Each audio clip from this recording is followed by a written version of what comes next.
느리다는 편견이 있습니다. 말투가 좀 그래서 아마 그런 것 같습니다.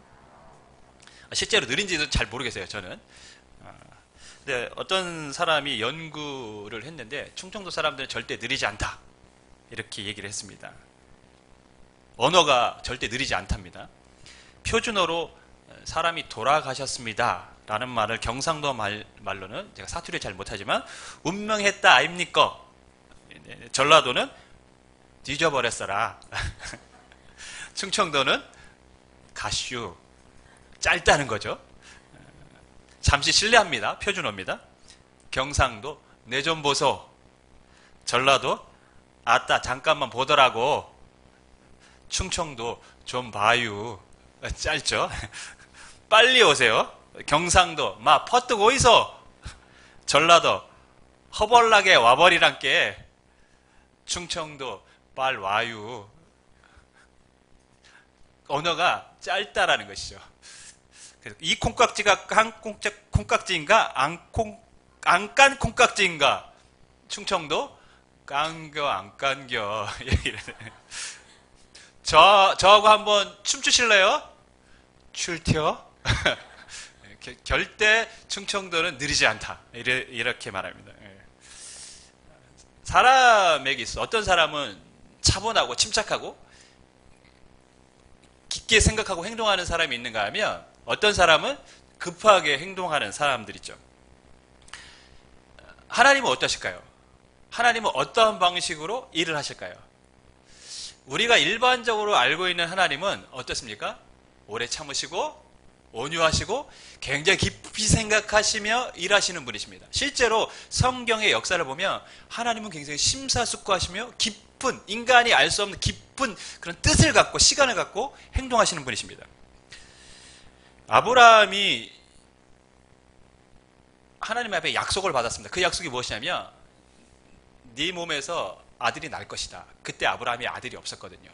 그 약속을 믿었어요. 근데 시간이 지나도 하나님이 약속을 이행하시지 않으시니까 아브라함이 어떻게 합니까? 집에서 기르던 종을 상속자로 삼았습니다. 에이, 하나님 약속이 이루어지지 않나 보다. 이 상속자를 그냥 내 양자 삼아서, 이 종을 내 양자 삼아서 나의 상속자로 삼아야겠다, 이렇게 결정을 했어요. 그랬더니 하나님이 아니라고, 네 몸에서 날 자가 분명히 너의 상속자가 될 거라고 또다시 약속하셨습니다. 그리고 시간이 또 한참 흘렀어요. 그래도 아들이 없습니다. 생기지 않습니다. 아브라함이 어떻게 했습니까? 이번에는 하갈이라는 여종을 통해서 아들을 낳습니다. 그때 나이가 86세입니다. 왜 하갈이라는 여종을 통해서 낳았을까요? 하나님을 믿지 못한 것이죠. 분명히 내 몸에서 날짜라고 했는데 사라 아내와 자기를 보면 시간이 가면 갈수록 더 이상 날 가망은 없어 보이고 나이는 들어가고, 이러다가 아예 아들을 못 낳겠다 싶으니까 종을 통해서 이제 낳습니다. 그러고 나서 하나님은 아브라함에게 아무런 말씀을 하지 않으셨어요. 무려 13년 동안 아브라함에게 말씀하지 않으셨습니다. 86세에 이스마엘을 낳고 하나님은 아브라함이 99세나 돼서야 나타나십니다.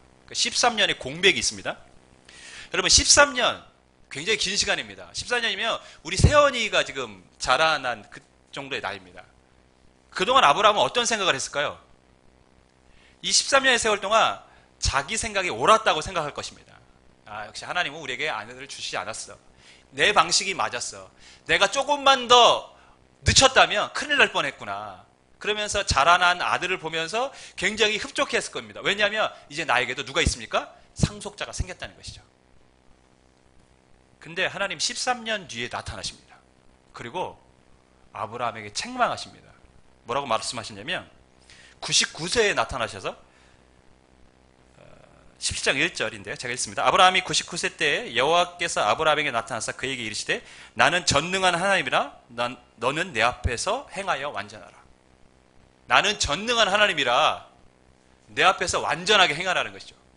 무슨 말씀이냐면 너는 나의 전능함을 지금 믿지 못하고 있다는 거예요. 내가 아들을 준다고 했는데 너는 믿지 못했다는 거예요. 그래서 너의 방식으로 아들을 낳았다는 것입니다. 나는 전능한 하나님이라 너는 내 앞에서 완전해라. 그러면 왜 하나님이 바로 말씀하시지 않고 13년이나 기다렸다가 말씀하셨을까요? 이스마엘 낳고 바로 나타나서 야, 너 왜 못 믿어? 이렇게 말씀하셨으면 더 좋을 것 같은데 무려 13년의 세월을 시간을 보내셨어요, 하나님이. 그리고 말씀하셨어요. 그 13년은 굉장히 중요한 의미가 있죠. 여러분, 86세 때도 자신을 통해서 아들이 낳을 가능성이 없다고 생각했습니다. 13년이 지났습니다. 여러분, 그 가능성은 있습니까? 없습니까? 없는 것이죠. 더 희박한 것입니다. 하나님은 아무 희망이 없다고 생각하는 그때에도 일을 하실 수 있는 분이라는 것을 알려주고 싶었던 것이죠. 너에게 말씀하는 하나님은 불가능한 것이 없는 분이라는 것을 아브라함에게 알려주시기 위해서 다시 99세에 나타나셔서 네가 아들을 낳을 것이라고 약속하셨습니다. 그리고 약속대로 100세에 아들을 낳습니다. 하나님이 오랫동안 기다리셨죠. 그러면서 하나님이 어떤 분이라는 것을 더 깊이 경험하도록 긴 시간을 갖고 아브라함에게 인내하시면서 지금 대하고 계십니다. 여러분, 그 하나님을 경험하니까 아브라함이 나중에 그의 아들 이삭이 컸을 때 하나님이 모리아 산에 가서 이삭을 바치라고 할 때 어떻게 합니까? 주저하지 않습니다. 이삭을 바치라는 것에 대해서 기꺼이 순종합니다. 왜냐하면 하나님은 전능하신 하나님인 걸 알았기 때문이죠. 이 아들을 설령 내가 번제로 드린다고 할지라도 하나님은 이 아들을 살리실 수 있는 분이라는 걸 아브라함이 믿었기 때문에 주저하지 않고 아들을 번제물로 바칩니다. 근데 이 아들을 바치라고 한 이유는 또 무엇이죠? 훗날 예수님이 십자가에 죽으실 것을 예표하기 위해서 하나님은 이삭을 모리아 산에서 번제로 드리라고 했습니다. 하나님의 양이 준비될 것이다. 하나님의 산에서 여호와 이레 하나님의 어린 양이 갈보리 산에 준비가 됐습니다. 예수님의 십자가죠. 하나님은 그 아브라함을 통해서 예수님을 예표하고 예수님의 십자가를 미리 나타나시기 위해서 이삭을 번제물로 드리라고 했습니다. 근데 아브라함은 주저하지 않아요. 왜? 전능하신 하나님을 경험했거든요. 이 긴 시간 동안 13년이라는 시간, 실은 아브라함을 처음 만날 때부터 아들을 주실 때까지 한 25년의 세월이 흘렀습니다. 그때 기간 동안 하나님은 아브라함에게 더 크신 하나님, 더 능력 있는 하나님, 그리고 그의 믿음을 통해서 예수 그리스도를 통해서 어떻게 구원을 얻게 되는가를 설명하고 계셨던 것입니다. 인간이 생각할 수 없었던 일을 하나님은 준비하고 계획하셨던 것입니다. 우리가 설립한 지 이제 3년의 시간이 흘렀습니다. 3년. 뭐 좀 여러분들이 오셔가지고 더 많아진 것 같아요. 축하하러 오신 분들이 계셔서. 더 많아졌으면 얼마나 좋겠습니까? 제가 생각했던 것보다는 더딘 것 같은 생각이 들어요. 제 능력의 한계를 느낍니다. 하지만 또 하나, 이러한 과정을 통해서 하나님의 시간은 인간 편에서는 굉장히 더디게 느껴져요. 아브라함이 느껴지는 것처럼. 하지만 그 안에는 하나님의 계획이 있고 더 큰 뜻이 있는 줄 믿습니다. 우리는 그걸 바라봐야 됩니다. 하나님의 시간표와 인간의 시간표는 좀 달라요. 우리나라 사람들이 가장 자주 하는 말, 그래서 외국 사람들이 제일 먼저 배우는 말이 빨리빨리. 우리나라 사람들은 빨리빨리예요. 빨리 뭔가 되기를 원합니다. 근데 하나님은 때때로 굉장히 더디세요. 우리가 생각했던 것보다 빨리 이루어지지 않게 하십니다. 하지만 그 안에는 우리가 생각할 수 없는 깊이 있는 하나님의 계획과 뜻이 담겨져 있는 줄 믿습니다. 그래서 우리는 인내하면서 기도하는 것입니다. 그것이 믿음의 사람들의 행동입니다. 인간은 조급한데 하나님은 여유롭습니다. 그런데 오늘 본문을 보면 반대의 하나님이 등장하십니다. 아브라함은 여유로운데 하나님이 굉장히 조급하고 다급하십니다. 왜 그랬을까요? 1절, 2절. 1절, 2절 말씀 같이 읽습니다. 시작.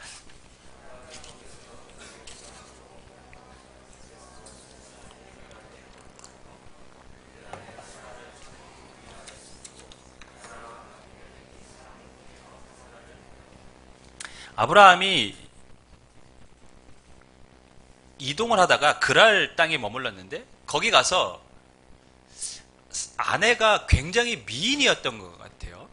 근데 저는 성경을 보면서 늘 궁금한 점이 있습니다. 이때 사라의 나이가 89세입니다.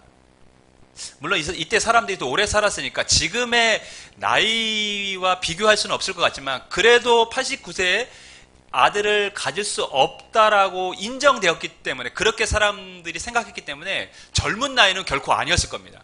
그러니까 뭐 20대, 30대 우리 지금 기준에 그런 느낌은 아니었을 거라는 것이죠.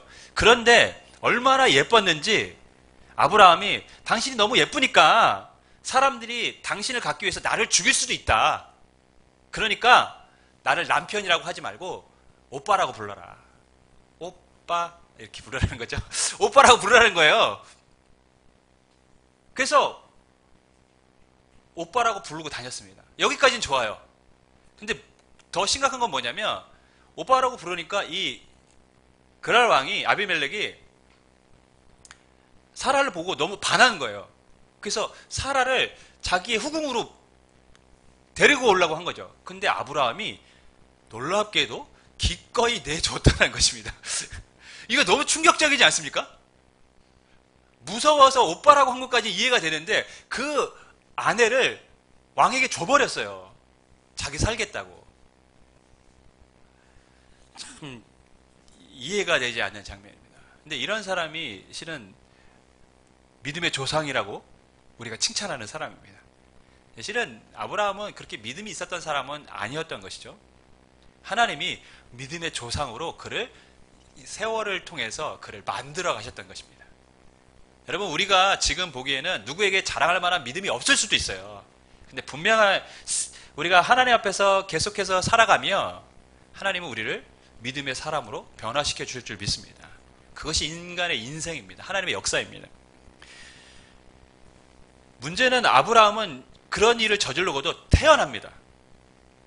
근데 하나님이 다급하세요. 왜냐하면 하나님의 계획은 아브라함과 사라를 통해서 낳은 아들을 통해서 예수님이 오시도록 계획하셨거든요. 근데 덜컹 아브라함이 사라를 딴 남자에게 줘버린 거예요. 하나님은 인류 구원을 향한 계획을 갖고 지금 아브라함을 통해서 사라를 통해서 아들을 주시기로 했는데 아브라함 지금 하나님의 계획을 완전히 엉망진창 만들어버린 것이죠. 그러니까 하나님이 다급하셔가지고 아비멜렉에게 나타나십니다. 3절 말씀. 3절 말씀 같이 읽습니다. 시작.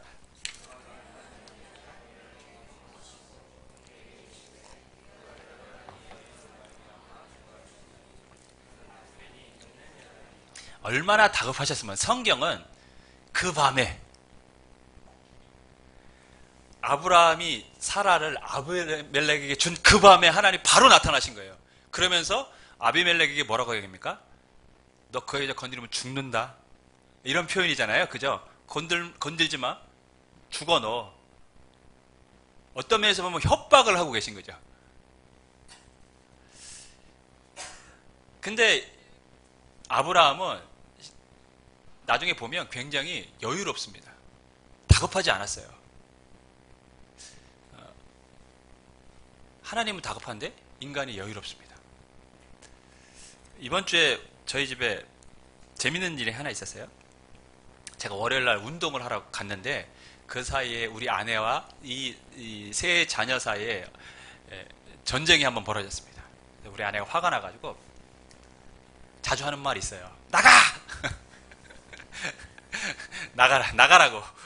안 나갈 거면 이제부터 너희가 할 일 너희들이 알아서 해. 빨래 너희가 알아서 하고 밥 너희가 차려 먹고 옷도 너희가 뭐 입고 갈지 다 알아서 차려입고 가. 그랬더니 첫째하고 셋째는 엄마 말이 무서운 거예요. 울면서 이제 어떻게 해야지? 빨래는 어떻게 하는 거야? 내일 아침에 뭘 먹어야 돼? 옷은 뭘 입고 가야 돼? 이때 일에는 나는 내일 체육 시간까지 있는데 뭘 입고 가야 돼? 막 이러는 거예요. 근데 우리 둘째는 태어납니다. 아, 30분 있으면 아빠 오니까 아빠 올 때까지 기다려야겠다. 이러는 거예요. 그리고 이제 자러 들어갔어요. 근데 자러 들어가는 사이에 일에는 엄마 막 옆에서 만지고 엄마 죄송해요 뭐 막 이러는 거예요. 우리 첫째는 엄마 우리가 엄마 없으면 못 사는 거 아시잖아요. 엄마 우리 용서해 주세요. 뭐 우리 아내가 이제 좀 단호하게 아이들 버릇을 고쳐주려고 그때까지 이제 용서 안 하고 이렇게 냉정하게 돼 있는 거예요.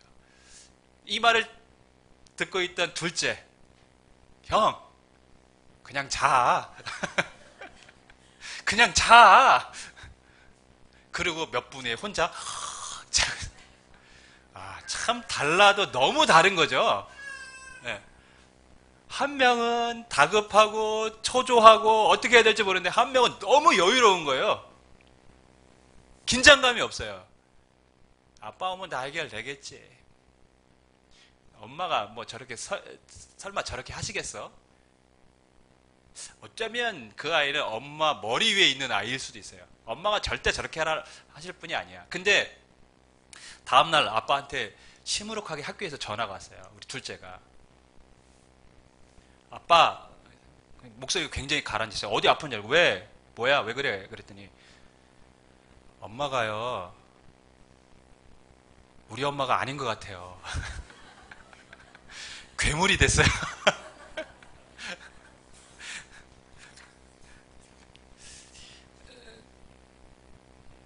첫째, 셋째는 초조했는데 둘째는 그래도 여유가 좀 있어요. 이 일 때문에 아브라함의 일 때문에 하나님은 다급하신데 아브라함은 굉장히 여유가 있습니다. 아비멜렉이 사라를 데려갔습니다. 누가 더 다급해야 됩니까? 실은 자기 아내를 데려갔어요. 누가 다급해야 됩니까? 아브라함이 다급해야죠. 근데 아브라함은 다급하지 않습니다. 하나님이 그 밤에 나타나셔서 아비멜렉을 책망하니까 아비멜렉이 아브라함을 불렀어요. 그래서 뭐라고 얘기했냐면, 야, 너 왜 나한테 거짓말했어? 왜 네가 나한테 이 아내를 루이라고 해가지고 나에게 죄를 지게 해서 큰 벌을 받게 했냐? 그러면서 막 따졌어요. 그랬더니 아브라함이 너무 태연하게, 나 거짓말한 거 아니야. 실은 이복 루이 맞아. 그러니까 난 거짓말한 거 아니야.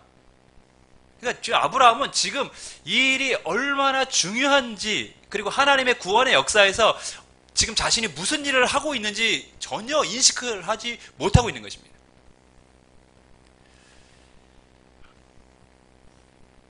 하나님은 다급한데 아브라함은 여유롭습니다.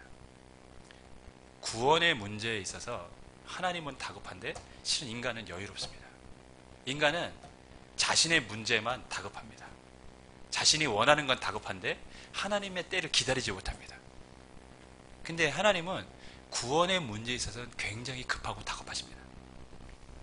어떤 아이가 장난감 자동차를 타고 내리막길을 내려가는데 이 아이는 이 내리막이 내려가는 게 위험성을 몰라요. 아이니까. 마냥 즐거워 막 좋아하고 막 소리 지르고 이럽니다. 근데 엄마 아빠가 보면 그건 깜짝 놀랄 일이죠. 왜냐면 그렇게 빨리 내려가면 밑에서 무슨 일을 당할지 모르니까. 엄마 아빠는 달려가서 뭐 어떻게 해서든지 이 장난감 장소를 멈추려고 합니다. 자신의 몸을 던져서라도 아마 멈추려고 할 거예요. 왜냐면 안 그러면 아이가 크게 다칠 수 있으니까.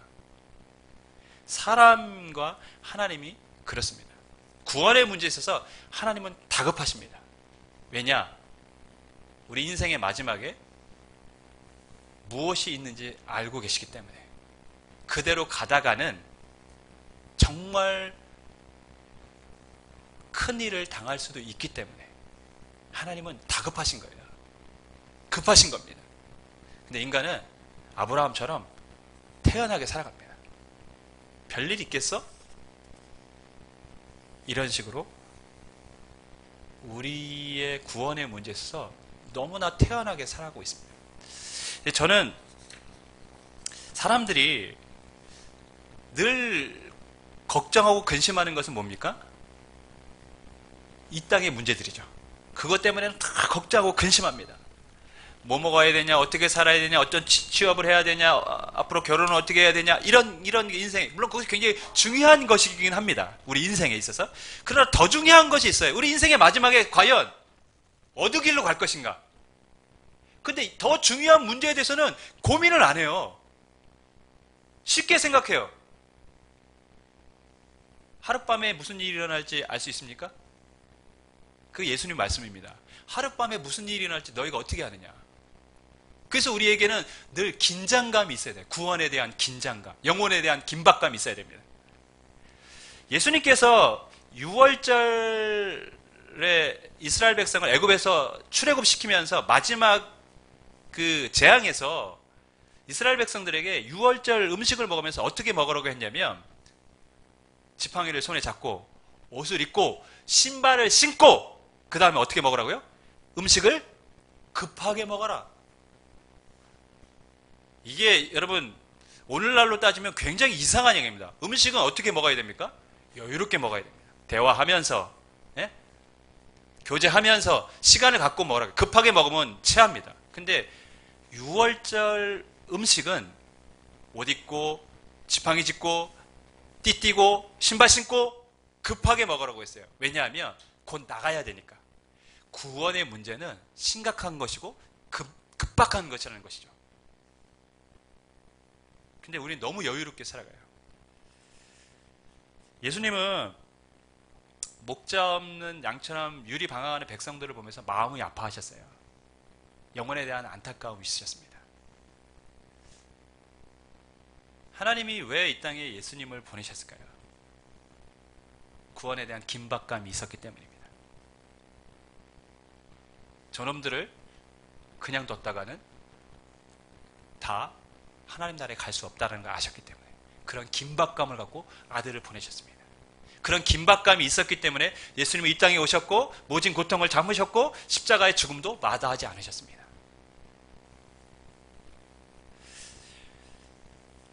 (3년의) 세월이 흘렀습니다. 교회가 설립된 지. 부족함에도 불구하고 하나님의 인도하심이 있어서 감사드립니다.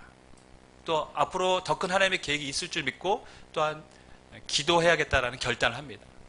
하지만 돌아보면 부족한 것이 있었음을 고백합니다. 그것이 뭐냐면 영혼에 대한 긴박성이 떨어졌다는 것이죠. 그걸 제가 느낍니다. 예수님은 영혼에 대한 긴박감이 있었기 때문에 12명의 제자를 부르셨습니다. 그리고 12명의 제자를 3년 동안 훈련시켰어요. 동고동락하셨습니다. 그리고 3년이 지난 뒤에 12명의 제자는 어떻게 됐습니까? 갈릴리 바다에서 고기나 잡는 어부가 아니라 세상을 변화시키는 믿음의 사람들로 그들은 사용되어졌습니다. 3년의 훈련이 평범한 사람을 위대한 믿음의 사람으로 바꿔놓은 것이죠. 그래서 저는 이 3년의 시간을 고민하게 됐어요. 나는 과연 3년 동안 뭘 했나? 나는 이 교회에서 3년 동안 무엇을 한 것인가? 지금까지 우리는 어쩌면 회복이라는 것에 초점을 맞췄던 것 같아요. 교회 안에서 예배의 회복, 믿음의 회복, 또 교제의 회복 이런 데 초점을 맞췄던 것 같아요. 근데 앞으로의 시간은 훈련이 필요하다는 생각을 가져봅니다. 왜냐하면 훈련된 사람만이 믿음의 사람으로 살 수 있기 때문입니다. 여러분 훈련 받지 않으면 사람은 달라지지 않습니다. 훈련하지 않은 사람이 갑자기 운동 잘할 수 있습니까? 머릿속으로 아무리 생각해도 이미지 트레이닝이라도 몸으로 훈련하지 않으면 잘할 수 없어요. 야잘잘이라는 말을 아십니까? 야잘잘. 야구는 잘하는 선수가 잘한다는 말입니다.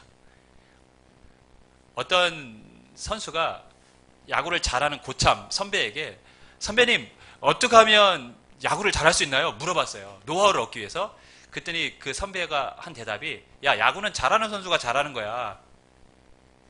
그냥 뭐 선천적으로 타고난 재능이 있어야 된다는 것이죠. 근데 지금 그 야잘잘의 대표라고 하는 선수가 등장을 했어요. 원래는 고등학교 때 최고의 투수였습니다. 정말 150km에 넘는 강속구를 던지는 투수였어요. 근데 고등학교 때 무리를 했습니다. 이 선수가 어깨 부상을 당했습니다. 프로에 와서 어깨 부상 때문에 투수로서의 생명이 끊어졌습니다. 좌절했습니다. 투수를 하고 싶은데 워낙 투수로서의 재능이 뛰어났거든요. 역대급 재능이라고 했거든요. 그래서 이 선수가 인생에 대한 실망감, 자신에 대한 실망감 때문에 야구를 포기합니다. 그리고 뭘로 전향하냐면 골프를 배우기 시작했습니다. 골프 선수 돼야겠다. 골프를 한참 치다 보니까 내가 여기서 뭐 하지? 내가 있어야 될 곳은 야구장인데 이런 생각이 듭니다. 그래서 다시 야구장으로 갑니다. 수술을 받아도 근데 어깨는 회복이 안 돼요. 한번 어깨가 고장나면 그렇습니다. 그래서 이 선수가 투수를 포기하고 타자로 전향을 합니다. 이 타자를 전향했는데 타자로 전향한 지 3년 만에 지금 놀라운 성적을 내고 있어요. 그래서 사람들이 재능이 워낙 뛰어났기 때문에 역시 야잘잘이다. 야구는 잘하는 선수가 잘하는구나. 투수도 잘하니까 타자도 잘한다.